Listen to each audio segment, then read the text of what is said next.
बिस्मिल्लाहिर्रहमानिर्रहीम। अस्सलाम वालेकुम नाज़रीन, मैं हूँ एडवोकेट शाहज़ेब आज़म और आप देख रहे हैं लीगल व्यू। नाज़रीन, अभी जो खबर आ रही है अनवारुल हक काकर साहब के बारे में, जो अभी फ़िलहाल निगरान वज़ीर-ए-आज़म है, और क्या उनकी खुशकिस्मती, बल्कि उनकी किस्मत चमक ही रही है। और आपको याद होगा कि मैंने एक व्लॉग किया था जिसमें मैंने बताया था कि राना सनाउल्लाह ने कहा था कि काकर साहब का नाम जो है, जब ये फाइनल हुआ था, जब अपोजिशन लीडर डमी राजा रियाज और शहबाज शरीफ जब फाइनल कर रहे थे आपस में, तो शहबाज शरीफ को तो कहते पता ही नहीं था ना, ये तो नाम कहीं और से आया था।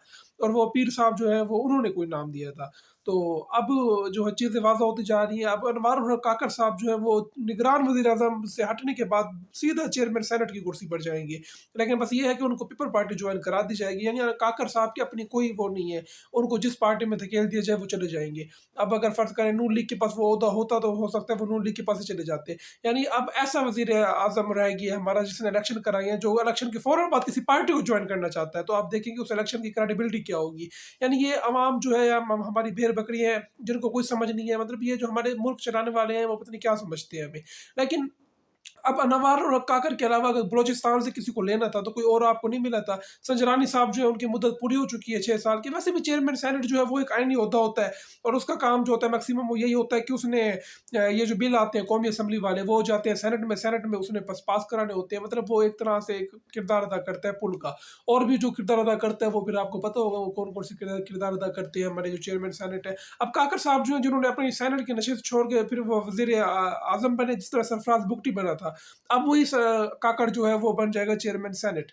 या और इसके पहले उम्मीदवार थे यूसुफ रज़ा गिलानी साहब। गिलानी साहब की सीट बचाई गई है, कि गिलानी साहब को डर ये था कि अगर वो सीट छोड़ते हैं तो पीछे से मेहर बानो कुरैशी साहब जो है उनको जोर चल रहा है मुल्तान में, तो वो उनके बेटे को आसानी से शिकस्त दे सकती थी। बल्कि अब तक जो इतला आई है उसमें मेहर बानो कुरैशी ने उनके बेटे को शिकस्त दी है। अब फार्म 45 में रिजल्ट कुछ और होता है, फार्म 47 में कुछ और होता है। तो ये हमारे मुल्क में एक अलग ही कानून चल रहा है, एक अलग ही कारस्तानियाँ चल रही हैं हमारे मुल्क में। तो अब अनवार और काकर साहब को हमें तकरीबन और नहीं तो अगले 6 साल तक मज़ीद हमें बर्दाश्त करना पड़ेगा, क्योंकि जिस तरह की सेनेट की जो 80 रनों जो उनकी तश्कील पाती है, 3 साल के बाद दोबारा सेनेट रिन्यू होके बन जाता है, तो काकर साहब भी आराम से 3 साल बाद दोबारा बन जाएँगे। और देखते हैं कि फिर वो 6 साल तक वो जो है वो हमारे पैसे के ऊपर वो जिस तरह अय्याशी करते हैं हमारे लोग, तो वो वही कुछ होगा। पाकिस्तानियों की किस्मत जो है वो बस क्या कह सकते हैं अब हमारे मुल्क में। अब ना ही हमारे मुल्क में कोई आइन का उस तरह से कोई अब वजूद बाकी रहा है, क्योंकि ये बात जो है बंदियार साहब खुद कह कर गए थे कि जब 90 दिन से ऊपर इलेक्शन गए थे तो पाकिस्तान में आइन जो था वो अमली तौर पर मुअत्तल हो गया था। पता नहीं वो आइन बहाल हुआ भी है या नहीं हुआ आइन। तो अब अमनानुल हक काकर साहब जैसे लोग जो हैं जिन्होंने इलेक्शन जिस तरह से कराया है, जिस तरह से पाकिस्तान में तरीक की बदतरीन धांधली हुई है, पाकिस्तान के जो इदारे हैं उनको बदनाम किया गया है इसी के दौर में, काकर के दौर में। तो फ़ाइज़ ईसा साहब चेयरमैन जो चीफ जस्टिस है उनकी बदनामी जिस तरह से हुई है, जिस तरह इल्ज़ाम लगे हैं, तो वो भी काकर साहब के ऊपर रिस्पॉन्सिबिलिटी आती है।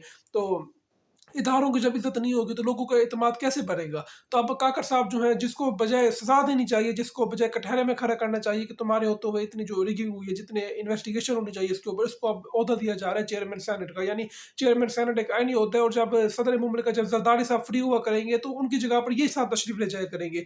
जब सदर नहीं होता तो उनकी जगह पर चेयरमैन सेनेट ऑटोमेटिक सदर बन जाता है मुल्क का। तो यानी यानी ये अब मुल्क के साथ जो होने जा रहा है, जिस मुल्क का सदर जो होगा ज़रदारी होगा, वज़ीर-ए-आज़म होगा शहबाज शरीफ, और चीफ जस्टिस साहब जो हमारे इंसाफ देने वाले हमारे काजी फ़ाइज़ ईसा साहब, जो कि इंसाफ उनका बड़ा मशहूर है आपको पता है। तो और इसके अलावा जो हमारे दीगर साहिबान हैं वो भी अपनी अपनी जगह पर मौजूद रहेंगे, और पाकिस्तान जो है वो इंशाअल्लाह पाकिस्तान का जो है वो खुदा ही हाफिज़ रहेगा। तो नाज़रीन देखते हैं कि फिर अब पाकिस्तान हमारा आगे कैसे बढ़ता है। मुझे मेरी अगली वीडियो तक के लिए इजाज़त दीजिए। अल्लाह हाफ़िज़।